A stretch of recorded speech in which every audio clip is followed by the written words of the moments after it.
Well, hello everyone, and welcome to Toronto Apologetics. My name is Tony Costa, and I will be your host tonight.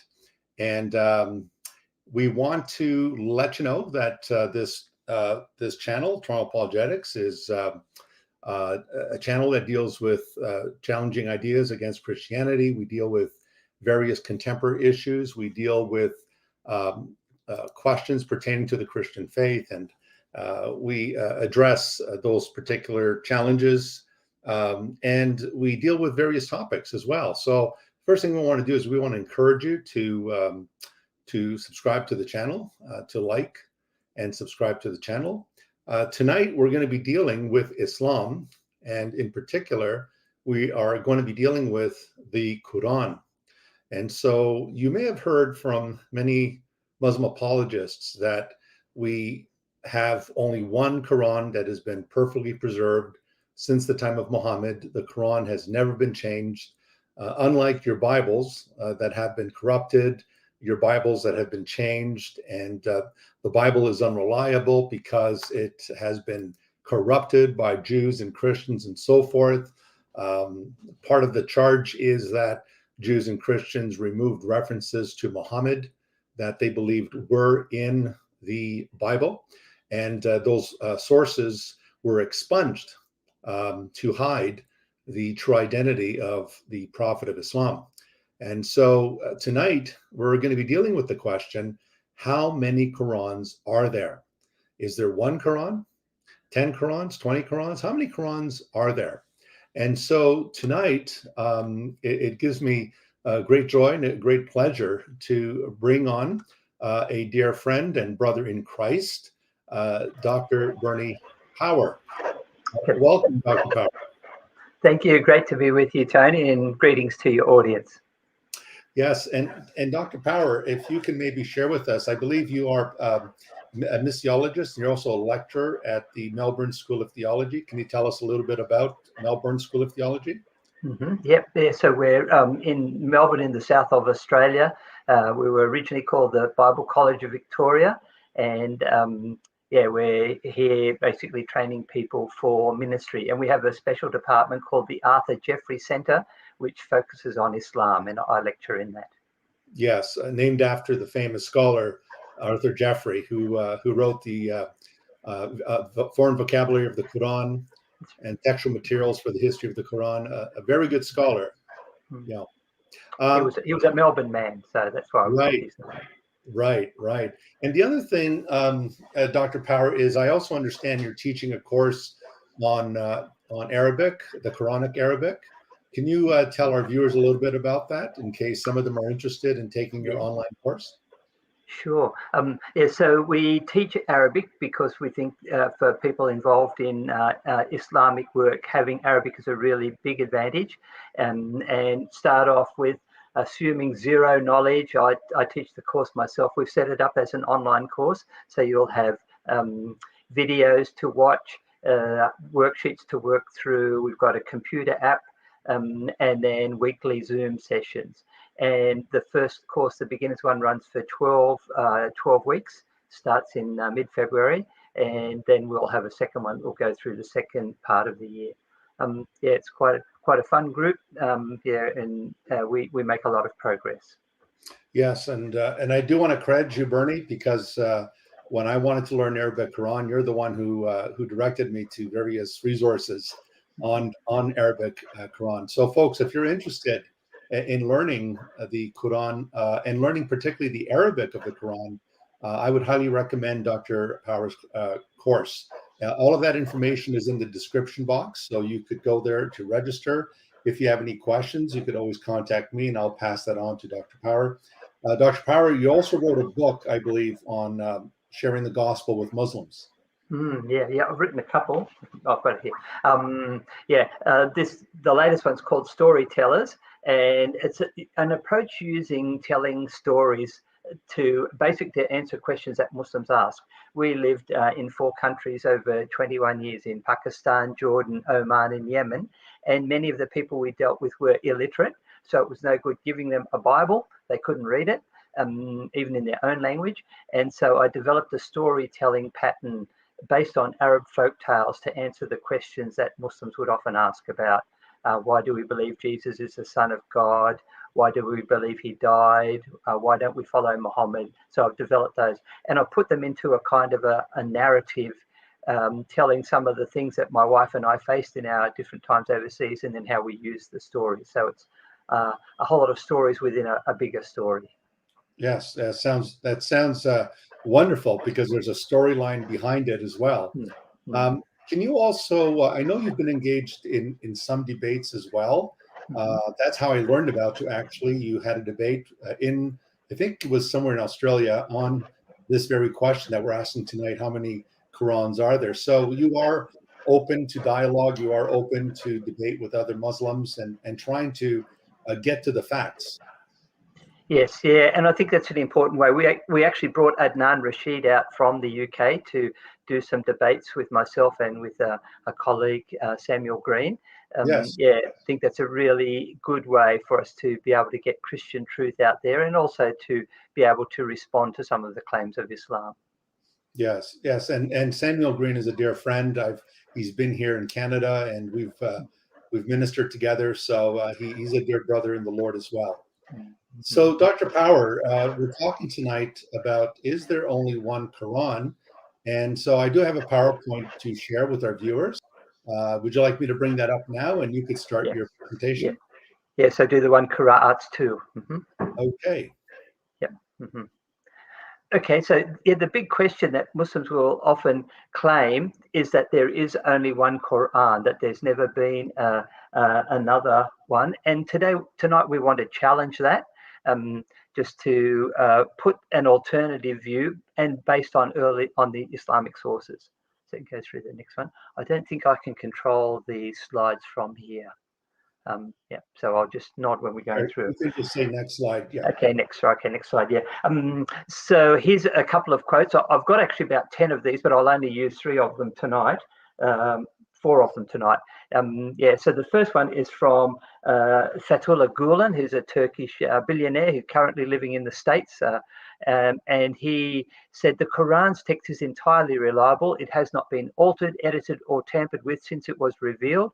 All Muslims know only one Quran, perfectly preserved in its original words since the Prophet's death when revelation ended. So that's his claim. And the next one. Yusuf Ali, very famous translator of the Quran, up until probably the 1980s, his was the go-to version. And he says, so well has the Quran been preserved, both in memory and in writing, that the Arabic text we have today is identical to the text as was revealed to the Prophet. Not a single letter has yielded to corruption during the passage of the centuries. So he should know about these things because he's a translator, but we'll see later that that's not correct. Next one. This is Dr. El-Hajj Ajijola, who's an African scholar. He says the Quran is fully preserved and not a jot or tittle has been changed or left out. So channeling the words of Jesus to talk about the Quran. And then the last one, and this was yours, Tony, in a debate with Shabir Ali. He says, we have a copy of the Quran dating from 790 in the British Museum.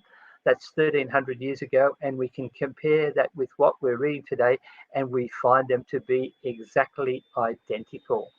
So this is a common claim that Muslims make. And Dr. Costa was right. We do get accosted on the street. We have a street outreach every week where we engage with Muslims, and they'll come up with this claim that the Quran has never been changed. There is only one Quran, whereas your Bible has been changed. It gets changed every year. But there's a big problem with this one. Next slide. The claim that they make is that the verses that were revealed to Muhammad through the angel Gabriel, there was only one undisputed version that came from him. That was then passed on to his followers, who either remembered it or recited it or recorded it. And that has turned in today one universally accepted text that is the same as what Muhammad said. So 1,400 years, absolutely no change is their claim. And there's a problem with this. I call it you call it Lego. In Australia, we call it Lego. Lego land technology. What they're trying to do is they're using 7th century Arabic and claiming 21st century accuracy. You could use Lego to build an identical replica of a Saturn V rocket, but there's no way you could get to the moon with it. Its materials just aren't fit for the purposes. It won't complete the processes or products that they're claiming that it can do. And the Quran actually suffers from that, and we'll see why in a few minutes. Next. The first one is that it's got a defective writing system. There's no way with the Quran that you can produce 100% accuracy in transmission from the earliest texts. And the second one is that handwritten manuscripts from the 7th century can't be 100% accurate like printed copies. Muslims were very slow in taking up the printing press. Napoleon brought one over to Egypt in 1800, the very first one in the Muslim world, even though it had been invented by Gutenberg, 3.5 centuries earlier. And then the first major one was printed in Egypt in 1923 under the modern thing. And we can say since 1923, the Qurans that were printed then haven't changed from the Qurans that we have today, but we can't go back 14 centuries and make that same claim. And here's proof. You can see behind me here are my 24 different Arabic versions of the Quran. They're all up there. I only had 23 in that picture. It was taken, but I've got one more. Next page. What we're not talking about is English translations of the Quran. When Muslims kind of accost us about this, they'll say, oh, yeah, you've got your King James Version and your RSV and your NIV. They're English translations of the Bible. And we're not talking about English translations of the Quran. There's 106 of those that I've been able to uncover. Next slide. We're only talking about the Arabic Quran, what the Arabic text itself actually says. And I'm going to show you how the Arabic text came to be different over the centuries and why we have multiple copies of the Quran today. These are freely available. You can write to this bookshop. I've actually been to it in Jordan. We lived in Jordan for a couple of years.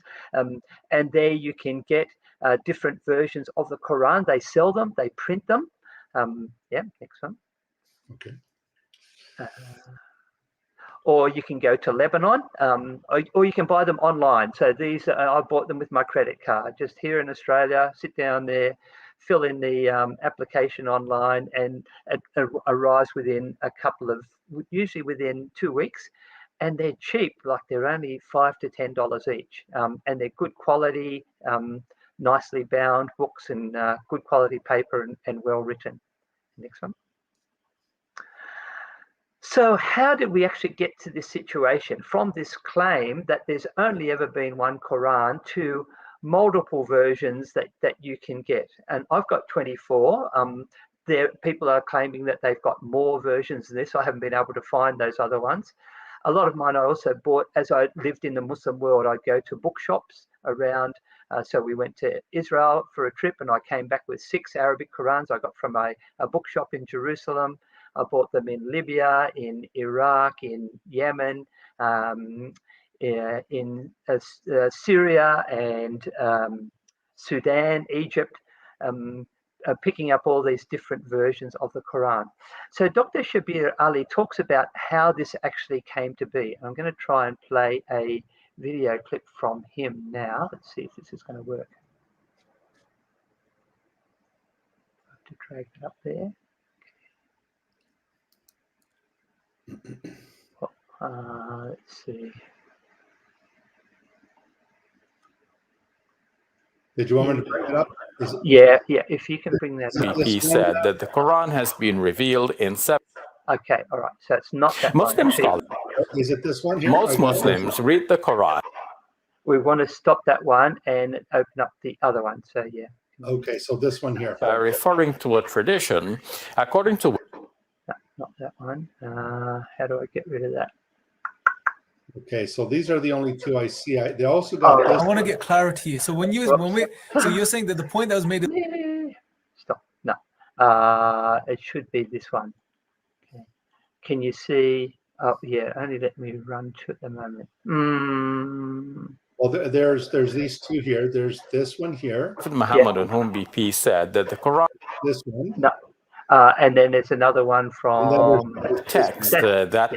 is. Is that the one? Okay, yeah, that's the one. Yeah, that's the one. Okay. Today, most Muslims read the Quran in a text that is referred to as the Egyptian edition of 1924. That's how scholars refer to it. Most Muslims may not have realized that this is the designation for that manuscript, for that text to Muslims in general. This is just simply the Quran. But this is not the only text of the Quran that is read throughout the world.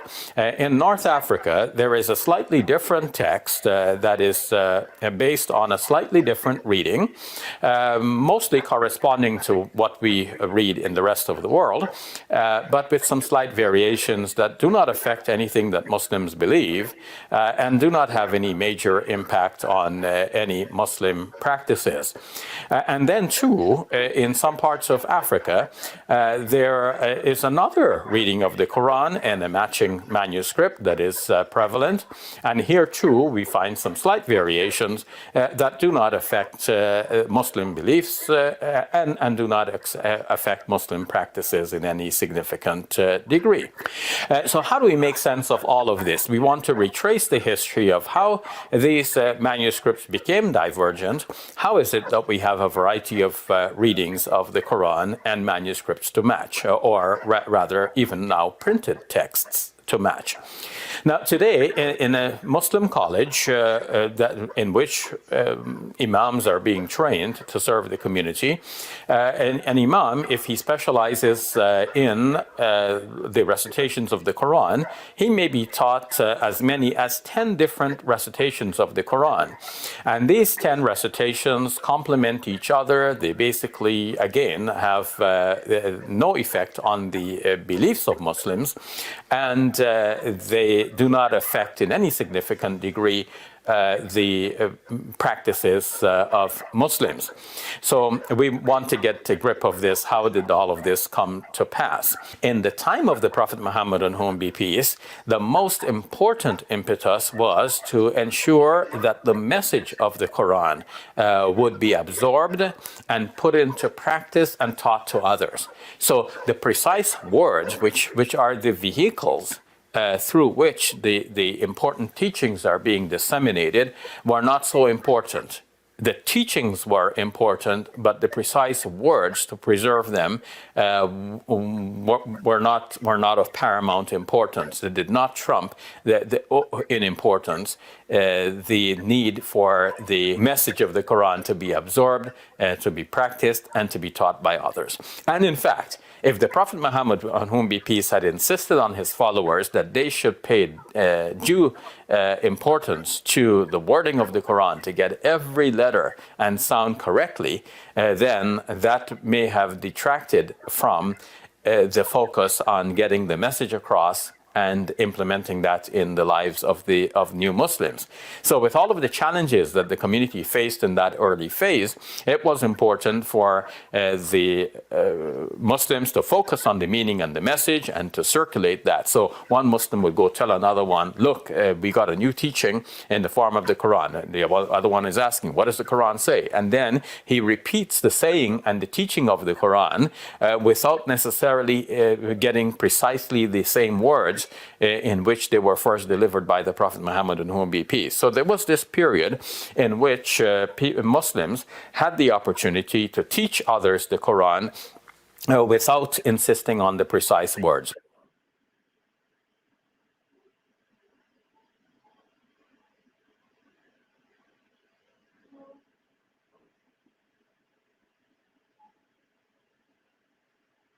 Now, of course, we have to explain how did these variety of readings still manifest. Well, the text in which Uthman, on whom be peace, Uthman, may God be pleased with him, had preserved the Quran was written without vowel points and without dots that distinguish between look-alike letters.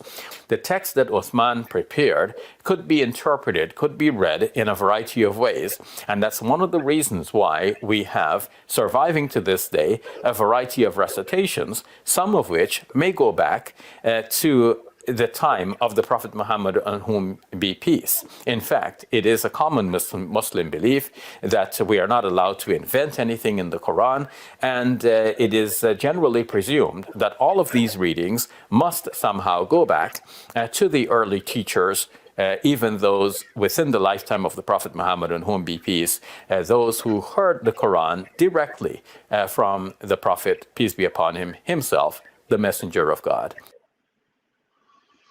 You can see this is quite a big shift from what he was claiming earlier, that there's only one Quran, that it's never been changed. He's saying, well, Muhammad told things and the precise words were not important.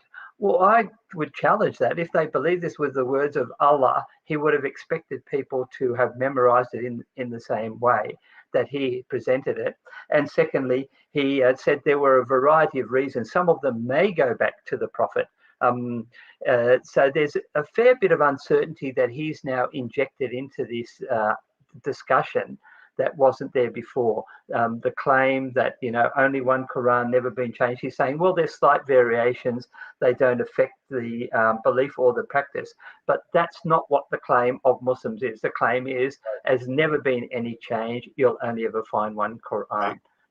So I think that's important. Do you have a comment on that? Did you notice, Bernie, that when he said that even though there are all these variants within the Quran, which he never used to say. I debated Shabir. The first time I debated him was in 1992, and we've had a series of debates since then. And what he had said was the common mantra that we always hear, that the Quran has remained a homogeneous text, it's never been changed, and so forth.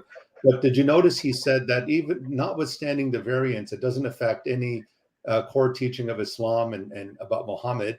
Doesn't that sound familiar, Bernie? That Christians have been saying this for hundreds of years, that none of the variants in the New Testament affect any cardinal doctrine of the Christian faith. And even Dr. Bart Ehrman, who's more of a radical leftist, he's even admitted the same, that none of these variants in the New Testament affect any core teachings of the New Testament. But we just heard Shabir using the very same argumentation to justify the differences in some of the readings not affecting any core doctrines of the Islamic faith. Mm-hmm. And the other difference is that Christians are quite open about the variants. We have at the bottom of the text, this is not found in some manuscripts, or other manuscripts might say such and such.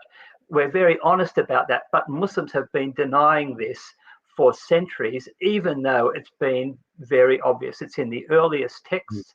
So it's good that they're finally coming clean on it. Not all of them, by the way. So here I have, I've shown this before, Bernie, but here I have the Greek New Testament. This is the Nessie Allen 28. And if you notice, there's the Greek text on top here, and underneath you have an apparatus. It shows you the textual variants and so forth. And we have the same with the Hebrew Bible, but we really don't have anything like that when it comes to the Quran. Maybe correct me if I'm wrong, Bernie, but is there a critical apparatus of the Quran today, a textual critical apparatus? Well, there is, and I've got actually a couple of books here which show that, and I bought these, some here in Australia, but most of them overseas. So this one here, it's got 6 variants, and they're actually color coded, so you can look at it and you can see some are blue, some are red, some are green.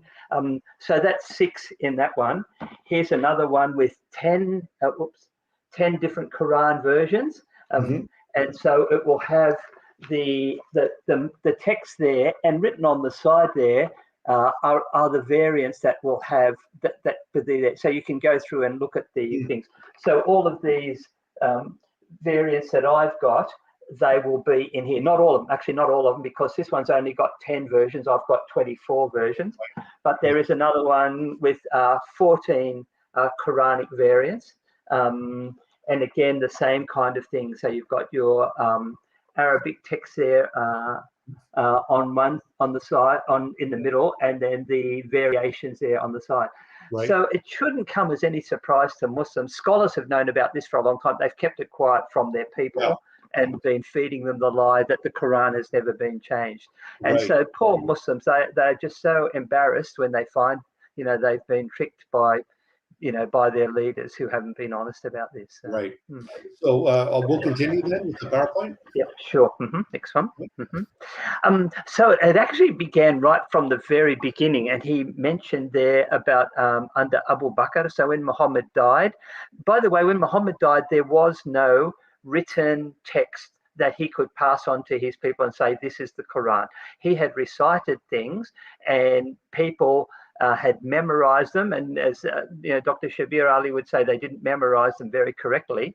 And some people had some written bits, but there was no one particular version. And so under Abu Bakr, the first caliph, he attempted to put one versions together. He collected all the bits, got a Zayd bin Thabit to collect all that he could and write a version, and he gave it to Hafsa, one of Muhammad's wives, and she stuck it under her bed. But there were other people who were Muhammad's followers who were collecting and writing them down. And in that little chart on the right, or the map on the right-hand side, left-hand side, you can see down in the bottom there's Zayd bin Thabit in Medina, and he puts together a version of the Quran which has got 114 chapters. Up in the north in Damascus, Ubay bin Ka'b, and Muhammad said, if you learn the Quran, learn it from these four. And he mentioned these guys, Ubay bin Ka'b. He had a version of the Quran, but he's had 116 chapters. He'd actually, I think he'd split one of the chapters in two and made it long. He didn't agree with Zayd bin Thabit's one. Abdullah ibn Masud in Kufa, again, he'd been one of Muhammad's companions. In fact, he was the first man to recite the Quran publicly. He went to the mosque in Mecca in the very early days and started reciting the Quran and got beaten up. And Muhammad said, you've done enough. He had his own version, but he left out chapter 1, Al-Fatiha, and the last two chapters, 113 and 114. He said, these were never in the Quran. These were prayers of Muhammad. They were never intended. And then in Basra, another one of the people that Muhammad said learned the Quran from this man, Abu Musa, he actually added in 2 other chapters, and we have those still. So he's had 116 chapters. So here's 4 major versions that were floating around, differing in the number of chapters and in the content. Some having more, some having less. A lot of it being agreed upon, but there were also variants in the way that they recited or presented the text. And in 652, under Uthman, it came to a head. The Muslim troops were invading Armenia, and they said to them, whoever follows the reading of Abdullah ibn Masud, go to this side of the mosque. Whoever follows Abu Musa, go to the other side. And they were reciting the Quran together, but they were differing. And so they started yelling at each other. And so one of their leaders, a guy named Hudhayfa, went down to the Caliph Uthman and said, we have to have only one Quran. So he said, okay, gather in all of the copies that you can. I'll get Zayd bin Thabit to write one, which he'd already done 20 years before. So you wonder why he needed to write another one. Right. And he said, and then burn all the others so that there's only one Quran. These are all from Islamic records, by the way, from people like al-Bukhari and who was the hadith collector, and Tabari, and also from Ibn Ishaq, the writer of the Sirah. So this isn't stuff that other people are making up. It's all written in there. So the Quran has been, from the very beginning, been a contested book, both in its size and its context. Okay. But Muslims will often say, well, yeah, one time Muhammad, some people came to Muhammad and recited the Quran in different ways. And Muhammad said, oh, yes, you're both right, because the Quran was revealed in 7 ahruf. The word in Arabic literally means letters. So you've got a harf when you write the letter, alif, ba, ta, that's a letter. And the plural of that is ahruf. So writing in 7 letters, it's not really quite clear. Dr. Shabir Ali comes up with a different kind of interpretation or some other possible meanings for that. So I'll bring that up. Bernie, yeah, play it. sure. Okay. So let me try to bring this up here. Revealed in 7 ahruf. That's the one, right? Yeah. Yeah, that's it. Okay. Muslim scholars have made sense of this by referring to a tradition according to which the Prophet Muhammad, on whom be peace, said that the Quran has been revealed in 7 ahruf. And I have to come back and explain that term, ahruf. In any case, that tradition says you can recite of any of these, whichever is easy for you. And moreover, that each one of them by itself is complete, and each one serves as a healing.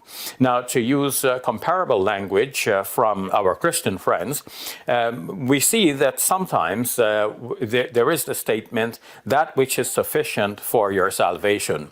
So it looks like what this tradition is saying is that if you read according to any one of the readings, then this is sufficient for your salvation.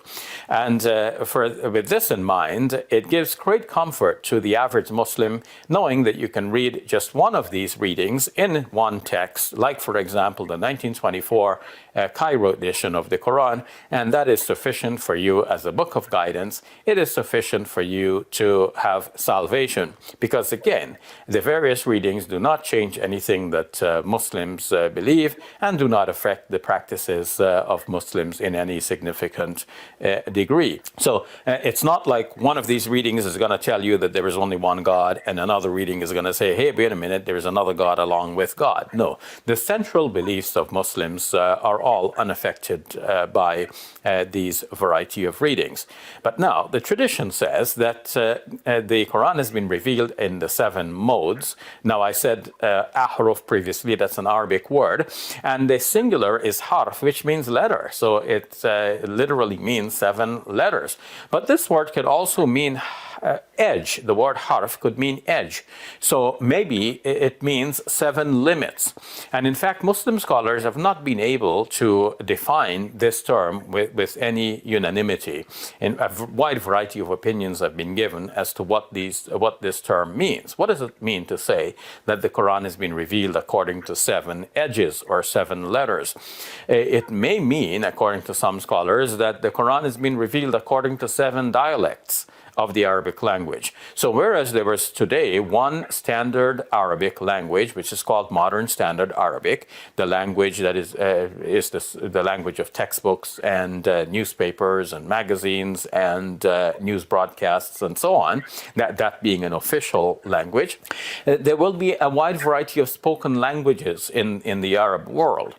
To the extent that sometimes the people of one region cannot understand the people of another region, though each one understands themselves to be speaking the Arabic language. Something like this may have prevailed even within the lifetime of the Prophet Muhammad, on whom be peace. So there were regional dialects of the Arabic language, and it looks like the Prophet Muhammad, peace be upon him, may have permitted his companions in the initial phase to recite the Quran in terms of its meaning, to express that meaning in their familiar terms and their modes of expression according to their dialects.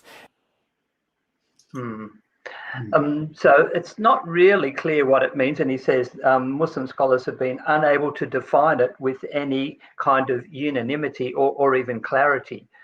It's a word, it doesn't make sense in the Arabic language. How can you recite something according to a letter or even according to an edge or a limit?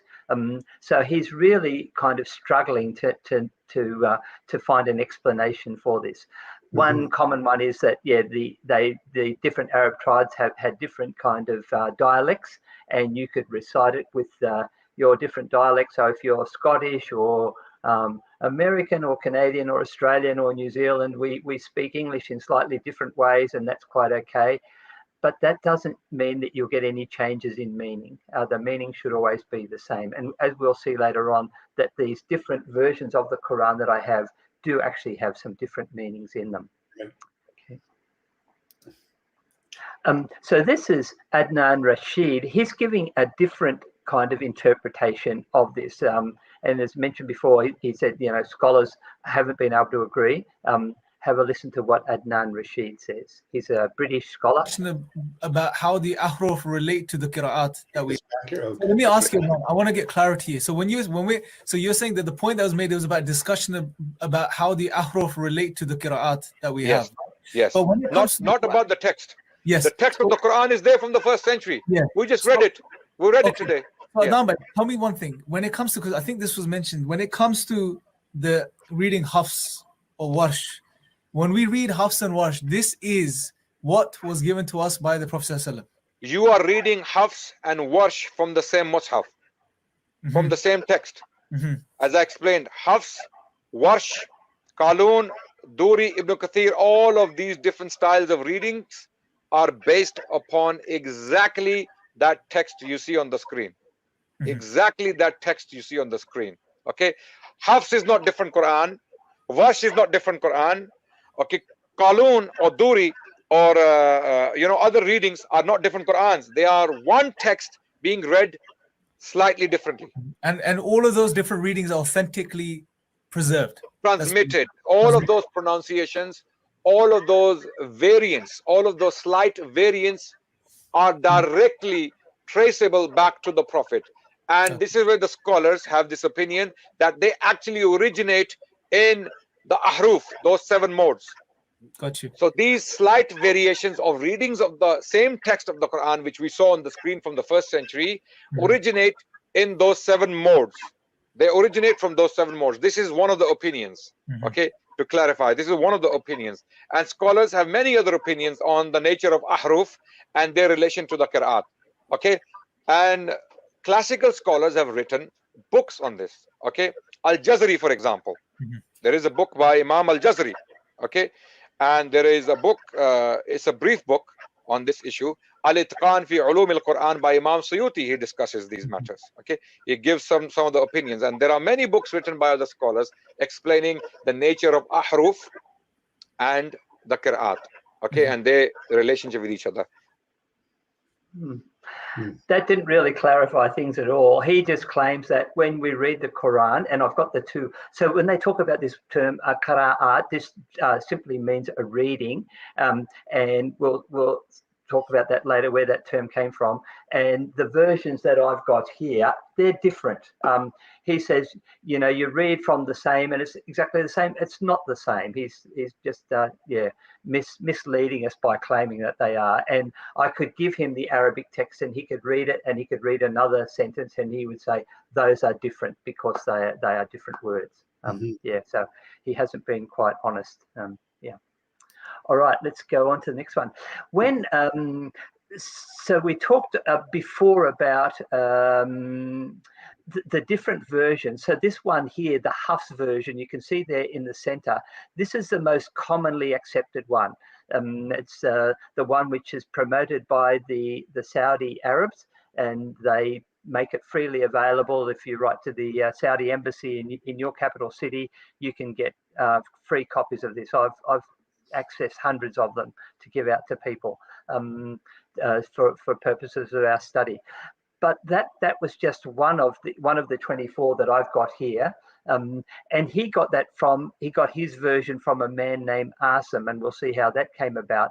But that was the version that we have today has actually come down through a man called Ibn Mujahid, and there were a couple of variations of that before it came to us. So we don't actually have his version. We've got a version of what someone wrote from what he said. So each one of these ones, these were all his students. They all recorded in slightly different ways, partly because of problems within the Arabic text, we'll look at later, and partly because they had some preferences about what they wanted to see in there. And again, we'll see some of those later on.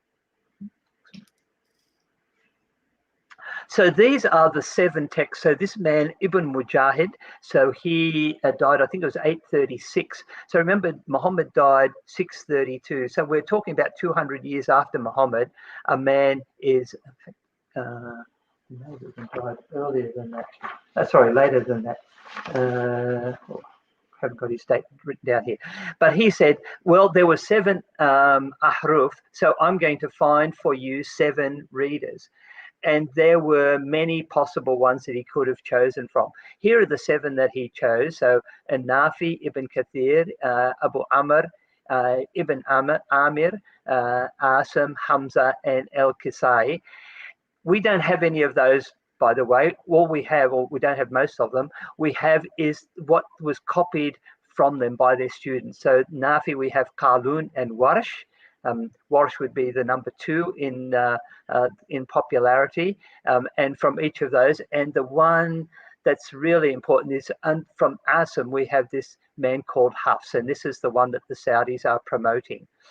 But again, as I mentioned, we don't have his copy. We have how it was passed down to 2 other people, but they also transmitted it to 24 others, and Asim transmitted it to another guy, Shuba, who passed it on to 58 others. So we've actually got 120 possible ones that we could have taken from that. And when you put them all together, 816 possible readings. So we have chosen, it's like a bit of a lucky dip, pulled one out and said, this is it. But there were 800 other possible ones that we could have chosen that were around at that time. And Ibn Mujahid chose the number 7 because he said, oh, well, Muhammad has this saying about 7 readings. So I will pick 7 important scholars that are well known and as transmitters of the Qur'an, and the copies that were passed on to them, and those will be the key ones. So it was really quite a random process. Mm-hmm. Dr. Shadi Nasser, who's a Lebanese scholar who's been writing on this. He's written a book called The Second Canonization of the Qur'an. That's his second book. The first one's called Variants Within the Qira'at. And he says, well, actually, the Qur'an has gone through 5 canonizations, which means 5 recognitions of its authority. He says Muhammad died in 632 AD. The first canonization happened under Uthman. He probably should have put in Abu Bakr, but he puts the 2 together in 656. So 25 years later, Uthman gets his. And then in 936 is the date. So 300 years later, Ibn Mujahid says, well, we need to have 7. There are 800 possible ones I could choose from. I'm just going to choose 7 of those, and you should accept one of those 7. So these are kind of the 7 ahruf. But about 120 years later, these 2 men, Adani and Ashatabi, said, we know that with these 7, there are all these other possibilities. We need to limit those down. So let's just say 2 of the possibilities that came from them, we will accept. So it was down to now 14 readings that you could have, the 7 multiplied by 2, because the 7 for the most part had disappeared. And then another 300 years later, a man called Jazari said, well, 7 is not actually too few because we know there are a lot more. There are 800 possible ones. Let's make it 10. And from those 10, we can have a couple of options as well. So this is where we get our 24 from. There are actually like 36, I think, that were added to that. So some of them had 3 or 4 transmissions that were accepted. So there were multiple copies that you could choose from, but he said these are the only ones. So this was the 4th canonization. And then in 1923, Al-Azhar University said, we will only accept the Hafs version. And we'll see what happened to the other versions later on. So you can see there's been a bit of a process. Some of it was political. Sometimes they included someone, they said, we need someone from Egypt. So there was a bit of identity politics going on then. You know, we need to have someone from Damascus, someone from Medina to make sure we were inclusive. And so that process went on. Okay. Okay.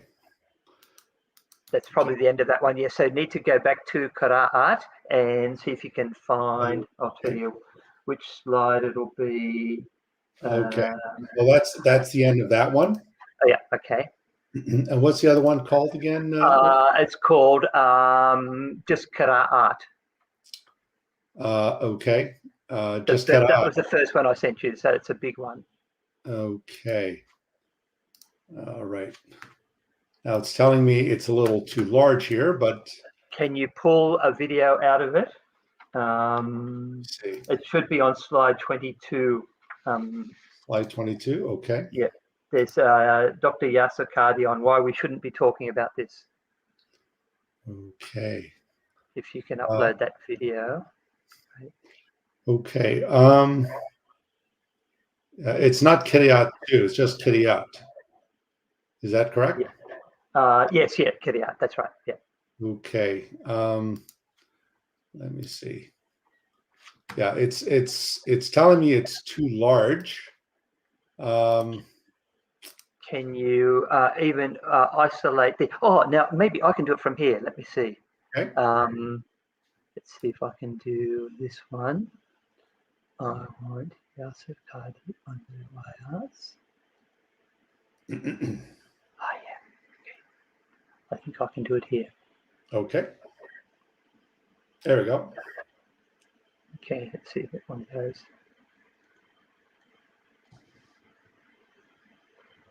Do you want me to bring it up? I could. Yeah, okay. yeah. Mhm. Yeah. Okay. What is your position in relation to preservation of Quran? Is, for example, Hafs an Asim, riwayat Hafs an Asim, do you see it as preserved, munazzal from Allah subhanahu wa ta'ala? Or do you not see that as munazzal? What's your position? Jayyid. Okay, so first and foremost, Allah subhanahu wa ta'ala says, Inna nahnu nazzal dhikra wa inna lahu lahafidhun. So we believe, as a matter of theology, as a matter of aqeedah, that Allah subhanahu wa ta'ala has preserved the Quran, no question about it. Every single student of knowledge knows, who studies ulum al-Quran, that the most difficult topics are ahruf and qira'at. And the concept of ahruf and the reality of ahruf and the relationship of the Uthmanic Mus'haf with the ahruf and the preservation of the ahruf. Is it 1? Is it 3? Is it 7?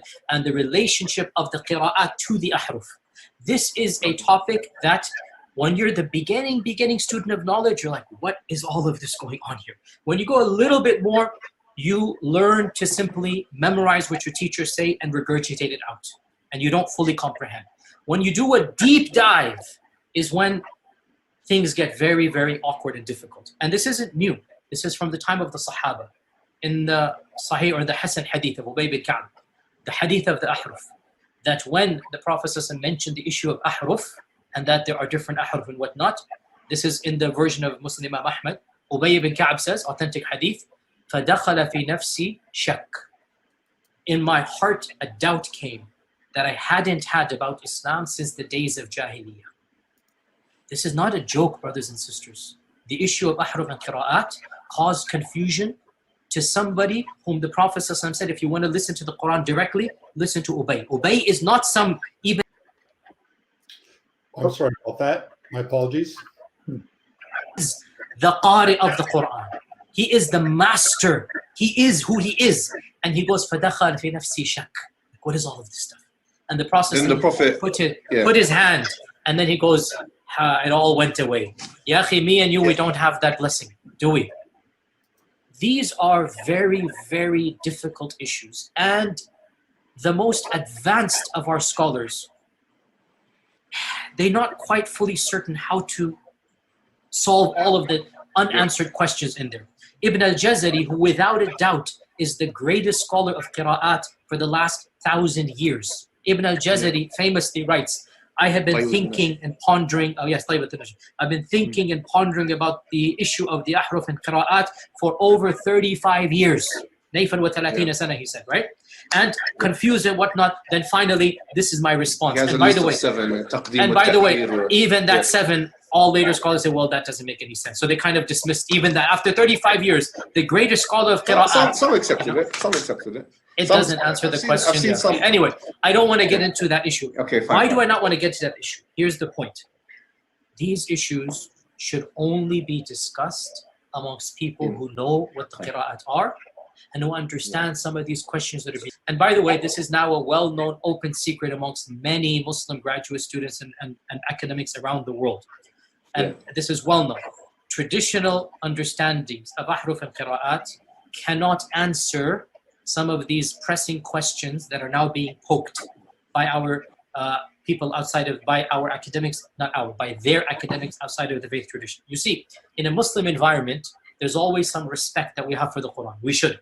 In a Muslim environment, we'll press a little bit, and then we'll say, okay, khalas, sami'na wa ata'na. And that's great, alhamdulillah. When you go to academia, they don't have that red line.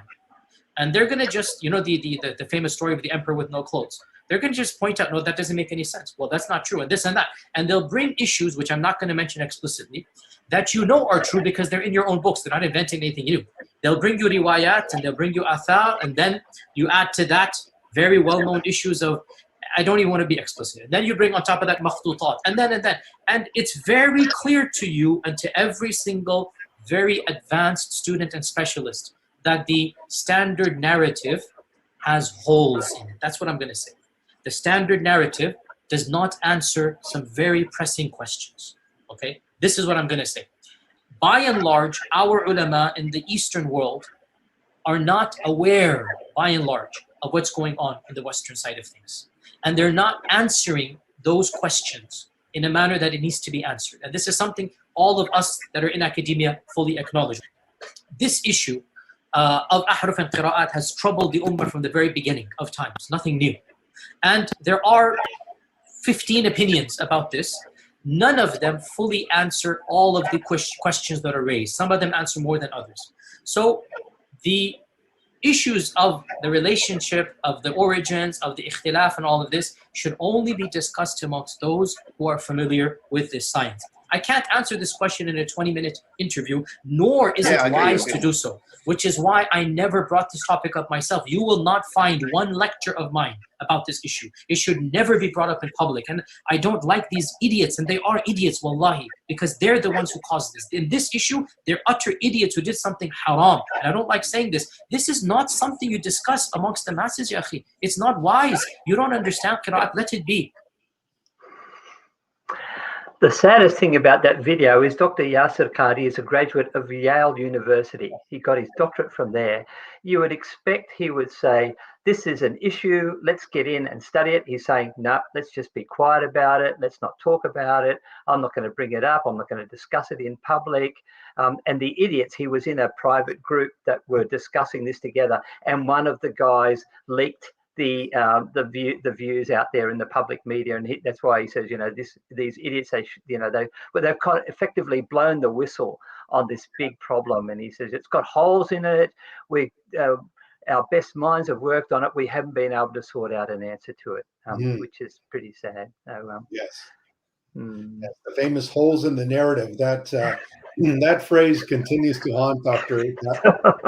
That's right. After this, he then went off all social media, said, I'm not going to broadcast stuff anymore. And he got roundly criticized by Muslims who, called him an apostate and all kinds of things for talking about it. Yes. But we'll see later on, it gets even worse. So stay tuned. Now, with these slides, is this correct? Yeah, that's exactly it. Perfect. Good. Okay. Yeah.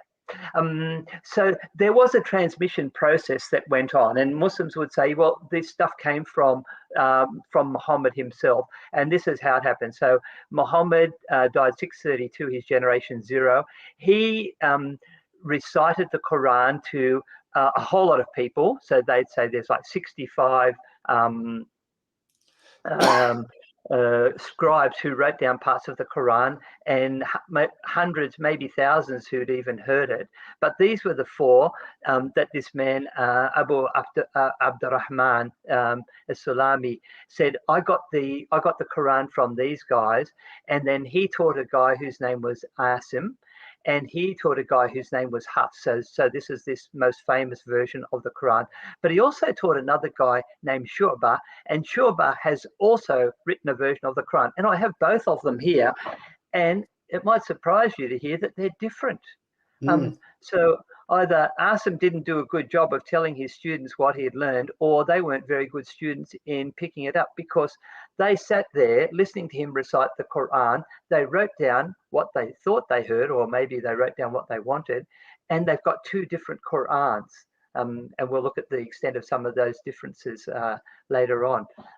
So, this whole idea of, this was a perfect preservation process is just not true. It was happening even at this. This is the first generation of the ones we don't have anything written before this generation 3.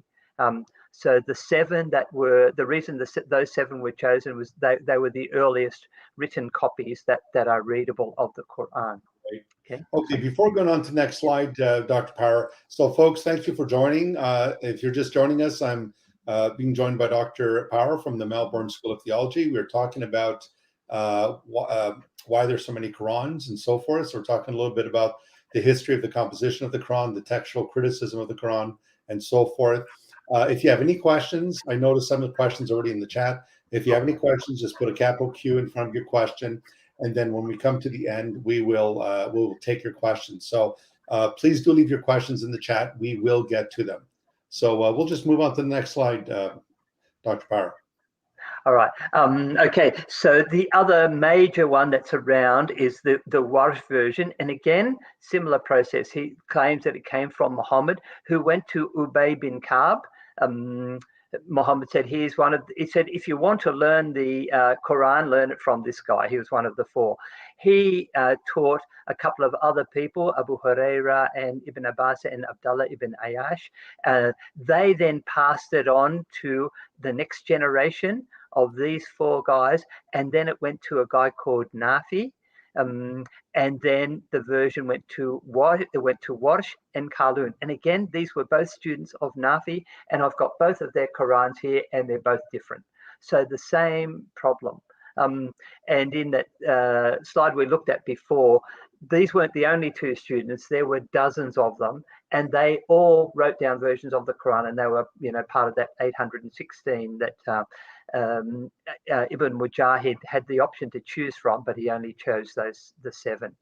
Right. So there's a bit of a process. The other thing we're not sure about is when Nafi says, I learned it from these 5, were they all together at one time, or did he pick up bits from one and bits from another? How was it actually conveyed, and how did they learn the Quran? They said, we learned it from these 3 guys. How did they actually learn that? So there's a fair bit of mystery in there, which is why Muslims are saying this is a problem that's too big for us to solve. Our greatest minds haven't been able to solve this. Okay. So a quick Arabic lesson. The Arabic alphabet has got 28 letters, and half of them have got dots on them. And without the dots, so next slide. Okay. Without the dots, you can't tell the differences between these letters. So if you go through and remove all the dots, there's a whole lot of question marks about them. Okay, next one. And in fact, without the dots, there are only 7 unambiguous letters out of the 28. So 21 of the 28 letters could be one other letter or 2 other letters, or even 3 or 4 other letters. 5, 1, 2, 3, 4. Yeah, it could even be 5 letters, depending on where you put the dots. You can put 1, 2, 3 above, or 1 or 2 below. And so there's this ambiguity when you look at a text which doesn't have any dots. And you can actually make up different words. So a simpler letter. This is a 3-letter word, and you have a what's called the skeleton or the rasam, where you don't have the dots. Okay, next one. And you can put the dots in different places. So you can see some have got 1 above, 1 below, 2 above, 2 below, 3 above, even in there as well. Yep, some with 3 above. Yep. And when you put those in, you can generate, I've got here, I think 22 different words. And you can see the variety. You could say this word means he repents, or it could mean she destroyed. It could mean reliable, or it could mean a house. You've really got no idea where they are, depending on where you put the points. Next one. And then you can also add in the vowels. So Arabic, like Hebrew, doesn't normally have the vowels added in. You can add them in, and the Quran does have them in there. But when you put them in different places, again, it changes the meanings of them. So an undotted and unvoweled text is totally ambiguous. In fact, it's unreadable. I give an undotted text to Arab friends and say, we've got a Saudi lady living with us at the moment. I give it, she says, I can't read that. She said, it's my language. I've got no idea what it says. It could be anything. Okay, next one. So when we look at these differences between the Hafs and the Warsh texts, we can see that there are many differences. And I'll just see if I can pull out where is my Warsh one? Actually, I can just pull out any one. There's the Warsh one. So what I've done is I've got a whole lot of Arab friends to go through and to collate all of the differences. So each of these colored tags represents a thing which is a consonantal difference or a long vowel difference which changes the meaning of the words. We haven't bothered about the short vowels because there are too many of them. We're finding an average of they're like 5,000, 6,000 of the short vowels differences. They do change the meaning, but they were just too hard for us to collate. So we went for the consonants and the long vowels, and there were 120 of them that we found, typically between 100 and 150 with all of the different versions. We've gone through, we've done comparisons with every single one of, not that one, with every single one of the versions. So I've got my Arab friends to go through and say, you read the two versions and you mark all those differences and put a tag in there so we can collate them. So we put them all together in a massive big table. Okay, next one. So some we see differences in the number of letters. Some they've got letters that are missing from one that's present in the other, and vice versa. Okay. Differences in meaning. So when you change the letters, like in English, it changes the meaning. Sometimes it can change to a different noun, or change a singular to a plural, or change a particle like a preposition into a verb. So I've got the example there on number C of slaves is abd, and the word for with is aind. So written exactly the same, you put the dots in different places and you've got the different words there. And there's a whole lot of different ways that you can go on. Next one. I'll run through these relatively quickly. And these were some of them, changing the meanings of nouns from Malik, which is owner, to Malik, which is king. The one, number 5 down there, I've highlighted. The word bushran or bushra is good tidings, and nushra is proclamation. So a different meaning in the two verbs there. And it's only the difference of a dot that changes the meaning. Next one. Can change nouns from singular to plural. One that Dr. Shabir Ali said, they don't change practice to a very great extent. The very top one there, it's about what you have to do if during Ramadan you can't fast, and it says you can feed, and the two versions, the Hafs says maskinin, that means a poor person, or the version says masakina, poor people. So it's actually an issue of law. How many, if you want to pay for not fasting, it's called the ransom fidya, then do you buy food for just one person or for a couple of people, and how many? So you're not quite sure of that based on these versions. Okay, next one. Yeah, so there's that one of slaves and with, by just changing the dot from above to below. Next one. Changing it to a different verb. Let me see. Yeah, in the number 2, the ones that I've highlighted is yakzibuna, means to lie, or yukadzibuna means to disbelieve. Qatala, he fought, or kutila, he was killed. So when you go into battle and you are killed or you fight, your reward is great. So the text isn't clear whether you're going to get a reward only if you die, or you just get a reward for participation. Next one. Changing from active to passive. Number 3, the one that's highlighted, he is led astray. So yudhallu, or he leads astray is yudhillu. So again, just the changes of the vowels will change it, whether he's a person who leads people astray or he gets led astray. Is he an active participant or a victim? Okay. changing verbs in there. So number 3 again. So anjana is he saved us, and anjana is you saved us. Sorry, anjatana, you saved us. So who's doing the saving? Is it somebody else, or is it somebody that he's relating to? Right. These ones changing from first person plural to third person plural. And the reason I've done the circles there is you can see it's not as though there's a consistent pattern that Hafs always does this and Warsh always does this. They're both switching sides constantly. So there's this kind of uncertainty within the text, you know, of what it could mean. It's no good saying, looking at the other text and doing a comparison, because that may have changed as well. So this is why Muslims have really struggled with this one, changing a verb from second person you to third person they. Yeah, so in number 2 there is, hard to read that, taqulun is you say, and yaqulun they say. Who's the speaker in this? Is it somebody that you're face to face with, or a person who's outside the conversation? Yes. And yet the Quran claims to be mubin, that it's clear. Mubin, exactly, And means yet, clear. when we look at this, we're thinking it's not as clear as it's made out to be. Yeah, exactly. Yeah, that's yeah, and changing masculine to feminine. So again, it can just be a couple of dots above or a couple of dots below that will flip a verb. So that again changes, you know, who is the actor and who is the person that's being acted upon.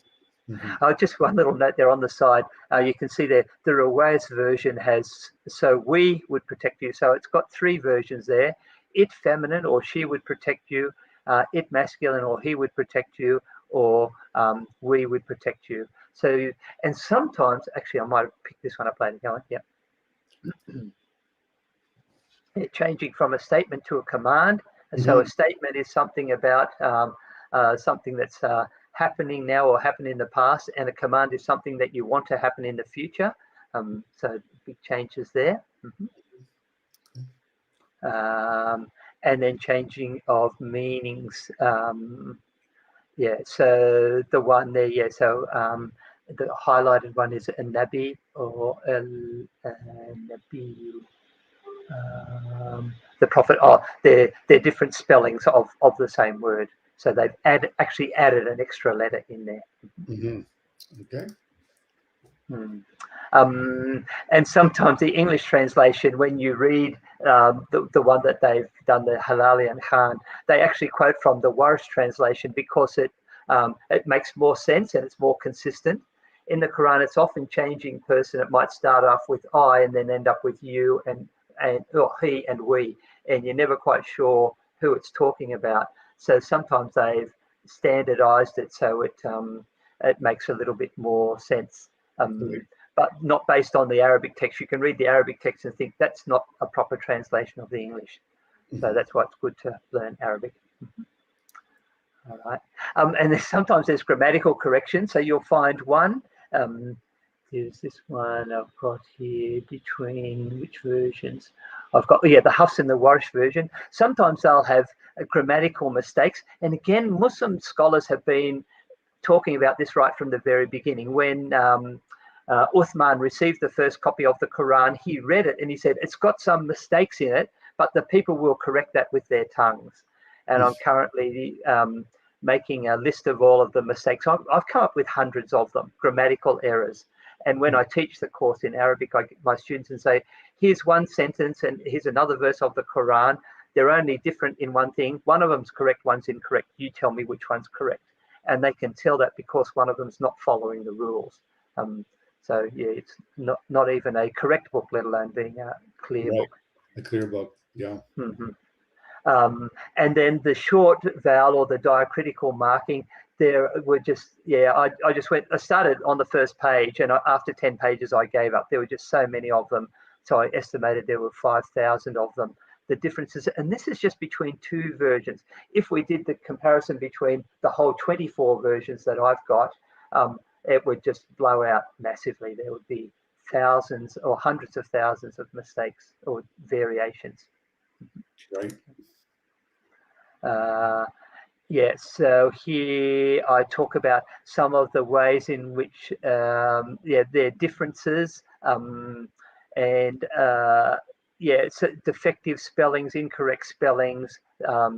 These would be, and sometimes, where they've corrected what was incorrect in another version. And just to show you some of the ways it comes out. So the Hafs version, you can see the thing that's circled. It's got 2 dots on the top there, that first letter, which is the one Arabic's written from right to left, and that says takuluna. And then the Warsh version says yakuluna. So one of them says you say, and the other one is that they say. So switching the person. This one, gambling, it's a big sin, so it says kabirun. And in the Aduri version, one of the 24 here, it says kathirun, so it's a lot of sin.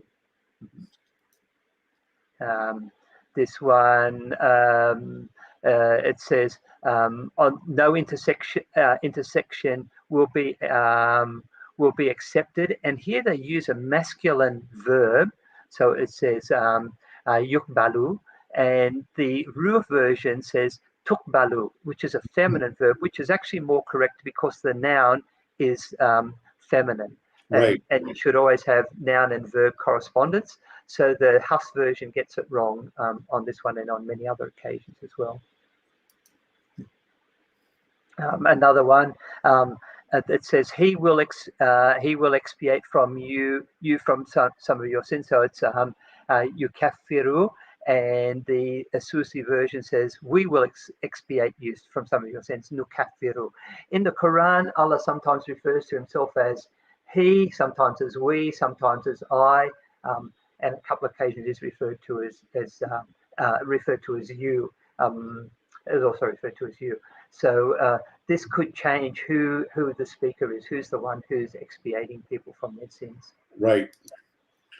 And changing from active to passive. Many a prophet fought alongside large bands of men. Many a prophet was killed alongside large bands of men. So one is qatala, and the other one is yuqtila. Oh, sorry, qutila. And again, as Yasser Qadi says, this isn't new. So 350 years after Muhammad, this guy, Abi Yaqub Nadim, wrote or listed 7 books that Muslims had written about these discrepancies.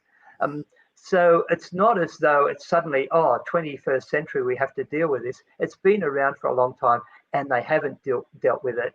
Partly because they make these really high claims for, they're claiming rocket science for the Quran when it's actually Lego land kind of building. You don't have the tools within the language itself to be able to do these things. So we saw before that Uthman burned all of the variant versions, which is just a terrible sin. For Christians, if we come across a new manuscript of the Bible, we welcome it with joy, because we know this is going to improve our understanding, improve our knowledge, whereas Muslims want to hide it. So he said, okay, these things, I'm not accepting them. My version is the only one. Burn all the others. The Egyptians did the same thing when they canonized the Hafs version in 1924. They gathered all of the other versions, so every one of these other 23 would have been on that boat, and they dropped them into the Nile, which is a pretty sad way to deal with a holy book. But it would have been better to try and work out a way to deal with this. With this Saudi lady who's living with us, I said to her, do you know about all of these different versions? She said, oh yeah. She said, we were taught about those in school. She said, but we're taught only one of them is right. All the other ones are wrong. Right. But that's an important point you made there, Bernie, about when we discover a manuscript, we treasure it. We're excited about it. The older it is, the better. And we don't try to destroy it. We don't try to burn it. But yet, in Islamic history, starting with Uthman, and then throughout, I think there were other periods. I think under, Abdul Malik and others, I think they tried to suppress Uthman's version of the Quran. And then you come to the Egyptian government in 1924, and even Shabir Ali admitted that that's the version that Muslims follow today, is the Hafs version. But it's just interesting how that we treasure our manuscripts. We put them in museums, and we want to learn. Even something like the Dead Sea Scrolls, it improved our understanding of the Old Testament, the transmission of the Old Testament. But when it comes to Islam, the way they treat even the Jews, as you know, Dr. Power, in Egypt, the Jews would create genizas where they would use Torahs and scriptures, because they were so sacred that they had to either be entombed or even buried with respect. So to hear something like this is very alarming. It is quite disappointing. Okay.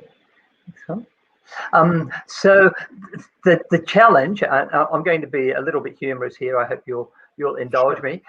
The Hafs version has reigned supreme for 100 years. So 1924, the Egyptian government, so El Azhar, said this is the version. And so, but people now are realizing there's something else out there. There are some other options, and they're wondering what else is out there. So on to the next one. There's many possible manuscripts. So there are dozens of early manuscripts, and all of them, actually, I didn't talk about this. The early ones had no dots in them. So that was why they're impossible to read. So you can see that one on the top there, on the right-hand side, is an undotted manuscript, which I know Arabs can read, that I've showed it to them and they said, no, you can't read this. It doesn't make any sense. But we also know that there are many versions, and that's my 24 versions up there. So what are we going to do? Let's go for Quran Chef, and we'll have a cook-off to see who can come up with the best version. So we have Dr. Yasir Qadi, Dr. Shabir Ali, and Adnan Rashid, and they all give different answers on how we should go with this. Okay, so let's see the first offering. Well, Dr. Shabir Ali says, well, I'm sticking with the Hafs version. I'm happy with that. Let's go plain and simple. We don't have to worry about all these other ones. Let's just stick with that. And he gets eliminated for not being very creative. And Dr. Yasir Qadi says, I'm going for a mixture. I think that we can actually use all of these different ones and combine them into a dish. And I think the next one is okay, this is, let's see if I can get that video up there. Okay, this is his solution. Now, this was a discussion that he had with Muhammad Hijab, who you can see there. And Yasir Qadi is a Hafiz. He's memorized the whole Quran, or at least one version of it. And so if you gave him a bit of paper and a pen and enough time, he should be able to write it out totally from memory. It should be no problem for him. And that's the challenge that Muhammad Hijab gives to him. Muhammad Hijab is a British guy, and he says, well, tell me, what would you write on that bit of paper? We can play this. Yeah. I'm going to play it. I'll play it then, Bernie. Okay. Yeah. As specific as possible, I think.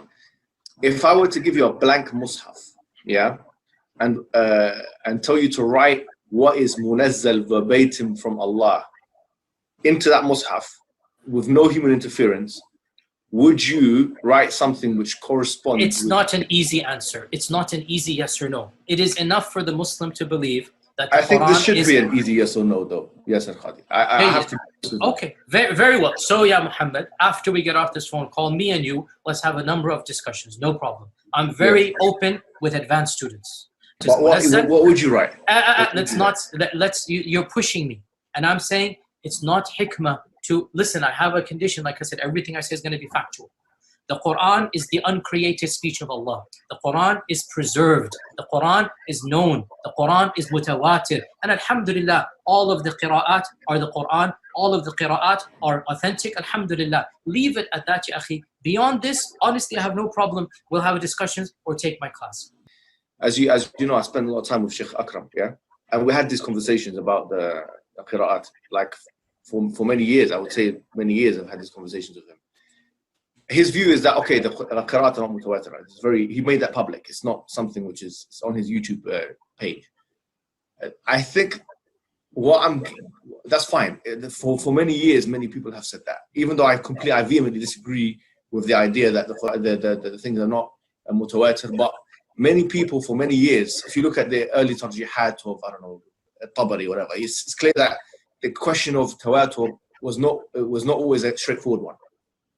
If someone gave you a Quran which is empty in terms of there's nothing on it, and gave you a pen, obviously you have the Quran with the qira'at.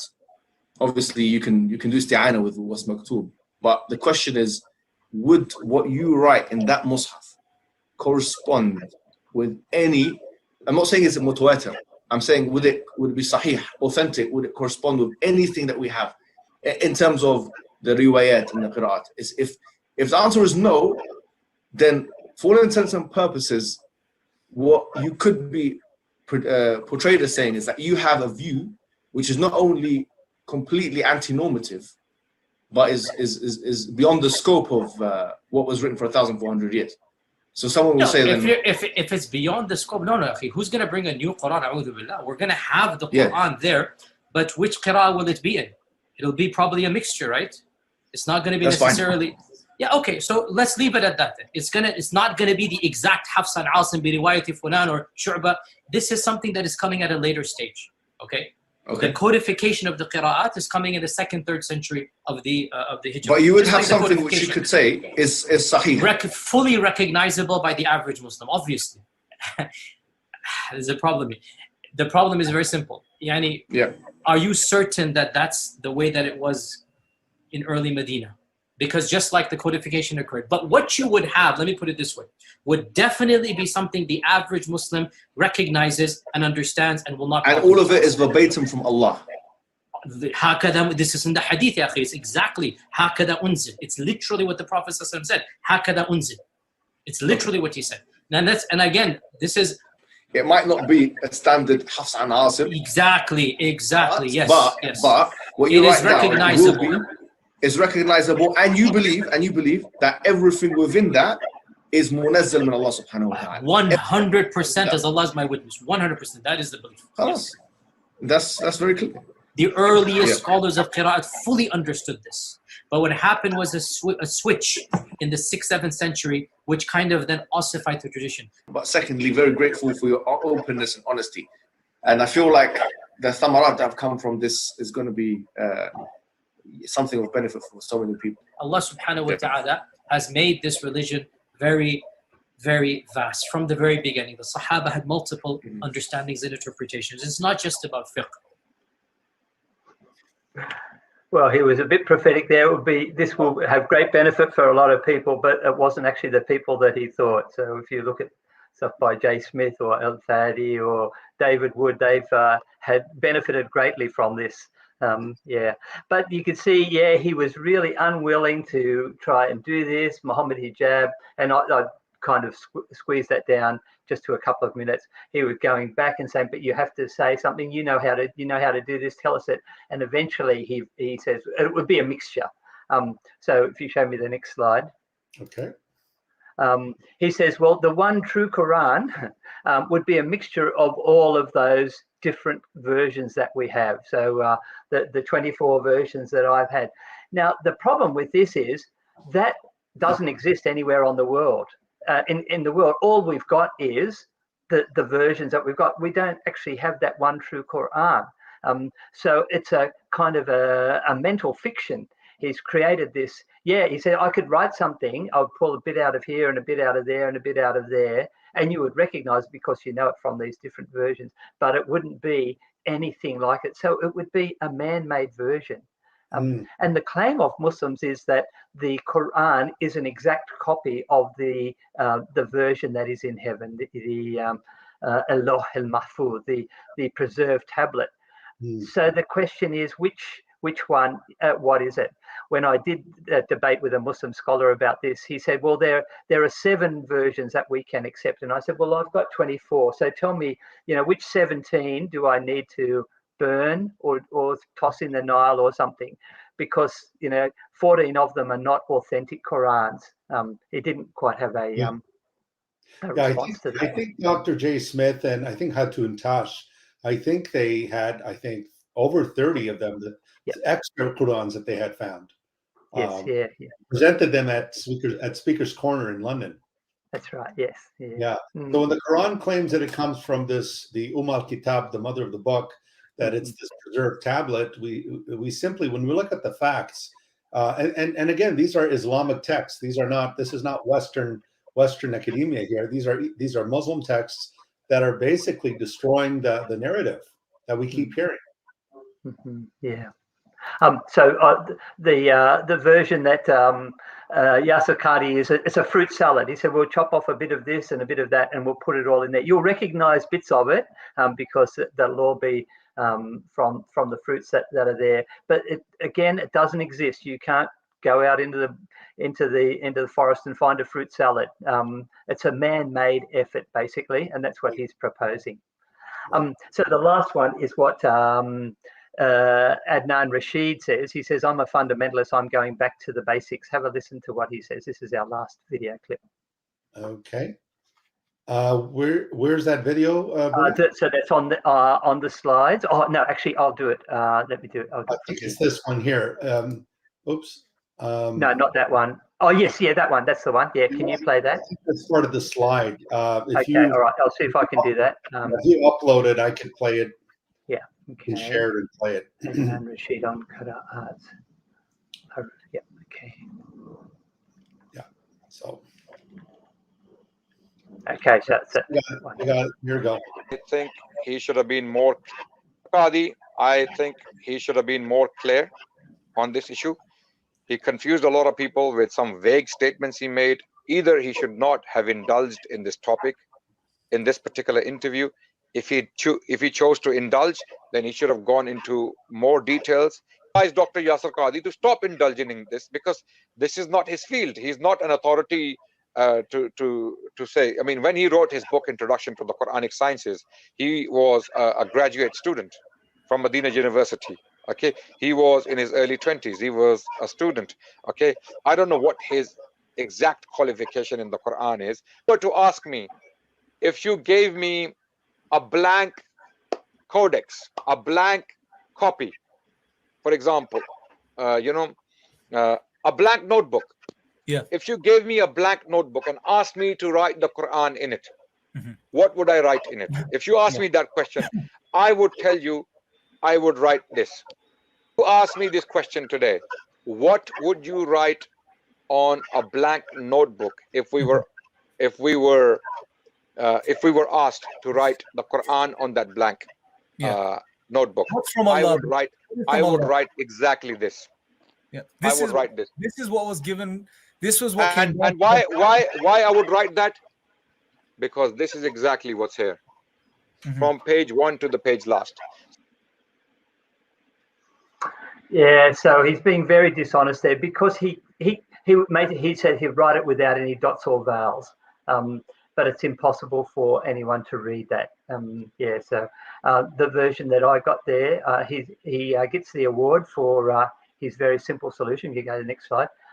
Yeah, so if it hasn't got any dots, it hasn't got any vowels, it has no meaning. You can put any one of the dots in any place and you can get it to say anything that you want it to say. She can be destroying a house, or he can be building a pipe, just by putting the dots in different places.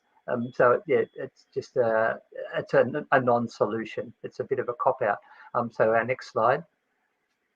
So that's his winning recipe. He says, we'll just go for the peels and the cores and the skins, but there's no actual flesh in there. You have to supply the flesh yourself. Yeah, which is quite an unsatisfying meal. And I'd love to give him a Quran without any dots in it and say, could you read that to me, please, from the beginning to the end? I know that he wouldn't be able to do it. Yeah, so that's the thing. Just the final one here is that the Muslim scholars admit that there are no original texts. So Anne-Marie Schimmel, who's a German lady who converted to Islam, she says no original Quranic text has survived. And Dr. Tayyar Eltikulak is a Turkish leader. He says there is no reliable information about the first mushafs or texts which were apparently destroyed or disappeared as a result of incidents and natural disasters such as wars and fires. This has been one of the greatest weaknesses and pains of the Islamic world throughout the history. So there is no original text that they can go back to and say, this was the one. All that we have is the leftovers, the undotted manuscripts, and then this kind of project from the 8th century, where people started to put together their versions, and it resulted in 816 different versions, of which 7 were chosen, then it was changed to 14, and then to 10, then to 36 or so. And I've got a substantial portion of them. So the Quran really has gone through a process, and it's not really the one book that Muslims claim that it is. Right. Well, thank you so much, Dr. Power. That was a tour de force, to be sure. Thank you for your presentation. And I think you have demonstrated, just by looking at the evidence, that the common claim that our Muslim friends make, although sincere, that the Quran is the same. I've even heard Muslims say the Quran has remained the same. There's no dot has been changed, even though there was a time when there were no dots. No dot has been changed, no tittle, no jot. It has always remained the same since the time of Muhammad, unlike your Bibles. And so what is one of the reasons, Dr. Power, do you think that our Muslim friends make this claim, this grandiose claim of the Quran? I think, to me, it sounds like a polemic against Christianity to downgrade the Bible and to basically convert Christians and the people of the book, Jews, to Islam. Yes. Yeah, that's certainly one of them. The other one would be kind of insecurity. Like as Christians, we live in a relationship with God, and He's adopted us as His daughters and His sons, and there's that kind of comfort and security in that. But for Muslims, that's not the case. So they're always going to be a slave of Allah. It's always going to be based on their works. And so for them, they're grasping for any kind of certainty. And the book seems to be one of the things that they can grab onto and say, well, at least we've got this book that we can rely on. But it is, Jesus said, building your house on the sand. It's a very unstable kind of basis to do. And we've seen it as a book even, that's a kind of unreliable stick. Right. So Dr. Power, before we let you go, we just have a few questions from our audience. Sure. Is it okay if you can take some questions? Okay. Yep, sure. Happy to do that. Yep. Okay. So let me see here. The first question from Nada: We know that the translated Quran version does not reveal the exact meaning of certain Arabic words. I think you touched on that already.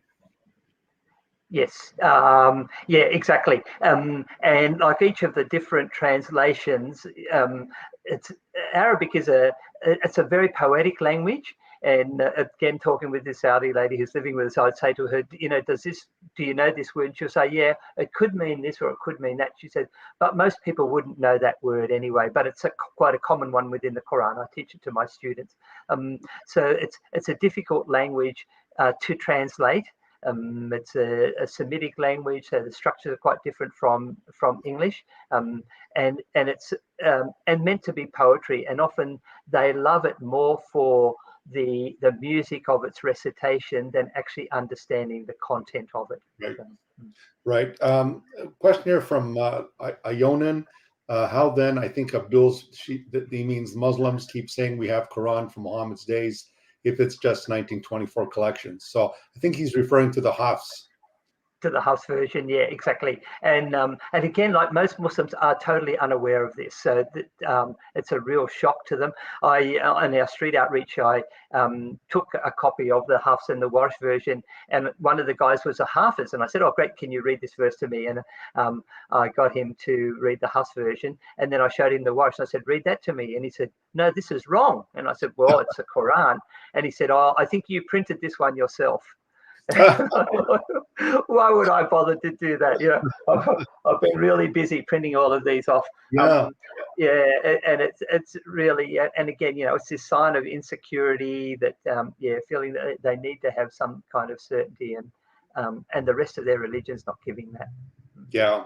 Not just another question from Nada. We know Muslim translators tried hard to hide the meaning of certain Arabic verses and translated them falsely into an appealing way for Western taste. So which translation would you say is the most accurate? Which Yeah, English? so Yusuf Ali was the one which does that to a T, just a total deception. He's written it for a Western audience and toned down the difficult stuff and made it seem nice. I actually like the Halali and Khan because it is quite, they're almost a little bit naive in that they'll put the real meanings out there for the most case, and then they'll put in kind of explanatory things which might make it even worse. So there'll be footnotes down the bottom, you know, so I show people this one there talking about prayer, and then they quote a hadith there. It says, you know, Muhammad said, teach your child to pray from 7 and then beat him about it after 10. And that's actually there in the bottom of the Quran. So they do have footnotes in there. So I like that. They've taken out some of the stuff. There was the one in Surah Al-Fatiha about al-Zalimin and al-Maghdubin, the ones who have gone astray, the Christians, and the ones who Allah's anger is against, the Jews. That's no longer in the things, but it's in the Hadith. So I think it's important that people study the Hadith. Interesting. So just again from Nada, do the geographic and ancestral mistakes or discrepancies from the Tanakh and Injil prove that the Quran is not accurate and is man-made? I think they do, and it shows sign of a something that's not well researched, or people who were not eyewitnesses. And I'd say compare that with the Gospels, where we would get things like the pool of Siloam, for example, in Jerusalem. They never had any evidence that it existed until recently, just a couple of years ago, they found it. And you can do that with all of the things. You can go and check places, and we know times and people. The Quran, for the most part, does avoid those. You know, Mecca, I think, is mentioned only once in the Quran. Muhammad's only named 4 times. So there's a whole lot of things in there that indicate, you know, they weren't actual eyewitnesses who observed the things, who saw them. So I think those are certainly one of the issues that we look at, and the stuff about, you know, the scientific predictions or so-called truths in the Quran. That would be another one that I'll pick up. My background was in science, so I challenge those ones. Okay, we have H. Evan. Is there a theological reason within the text of the Quran compelling Muslims to say it's preserved word for word? Yes, yeah. So in Surah 15:9 it says, "Inna nazalna adhikra wa inna lahu lahafidhun." So we have sent down the remembrance, or one of the names for the Quran, and we are its preservers. So this is a promise from Allah saying that He is going to preserve the Quran. So when we see that it's not preserved, then that becomes a real problem for them. Allah is not able to do that. I actually picked this one up in my book. I tell the story of a man who this challenge that's being made to Muslims about a challenge made by a Muslim to Christians about the Bible having been changed. And I tell the story of Donald Trump looking for a bodyguard, and here's a picture there. You can see. Is that it there? No, that one there. Yeah. And a guy comes forward. And he said, "Well, I've had lots of experience guarding presidents, so I guarded John Kennedy, and then I guarded Anwar Sadat, and I guarded Benazir Bhutto." And Trump says, "What happened to them?" "Well, they all got assassinated." And he said, "Well, if you failed 3 times, how can I think that you're going to be successful with me?" And I'd say it's a bit like the holy books. Muslims say there were 4. There were the Torah, the Zabur, the Injil, and the Quran. And they say 3 of them have been corrupted. On what basis should we think that Allah is reliable enough to protect the 4th one? And so Trump says to the guy, "You're fired," even before he got the job.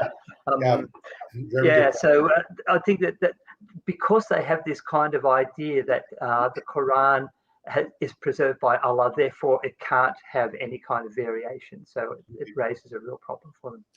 Right. So this question, I think, is also relevant to you, Bernie. Mr. Costa, I hope you don't mind if I translate this video for my Russian subscribers. Is that okay? With your permission? Yep, go for it. Yep. Excellent. Okay, so there you go, Alan. You've got your answer. Okay, I think that we are I think we are pretty much done here. There's only one more question, Bernie, and then we'll be done. It's by Alan Martel. There are so many stories in Quran copied from the Bible, Talmud, and apocryphal writings. How could Muslims claim that it was sent from Allah? How do they explain clear plagiarism?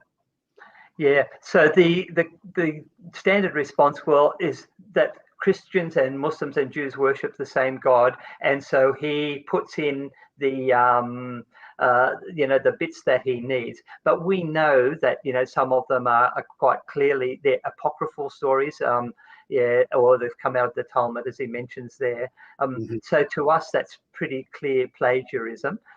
But for them, they would say, well, firstly, that Allah can do whatever he wants. He can take anything from any source.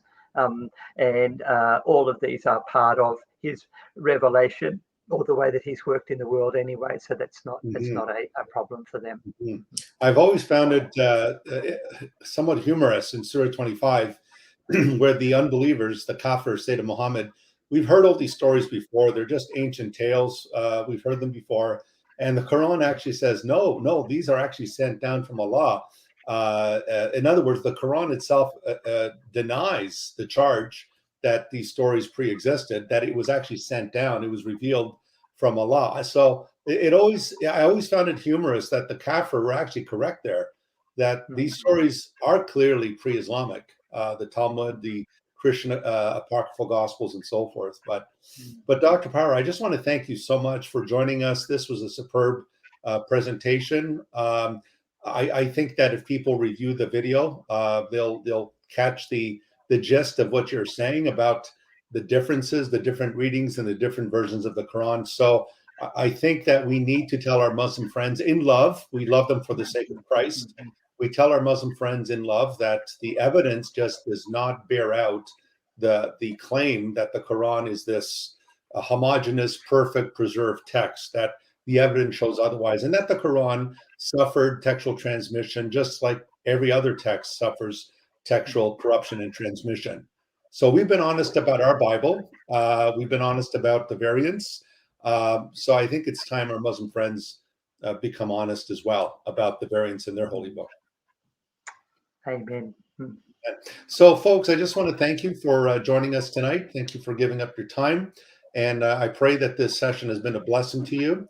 There's a lot of information packed into this video. Please review it again. These are things you should be sharing with your Muslim friends as you share the gospel with them. So thanks again. Thank you again, Dr. Power, for giving us your time all the way in Australia, joining us. So hope to have you again sometime in the near future, if you are. All right. Okay. All right. God bless you all. Bye-bye. Have a good night. And until next time, the Lord bless you and keep you. May he make his face shine upon you and give you his shalom, his peace. Bye for now.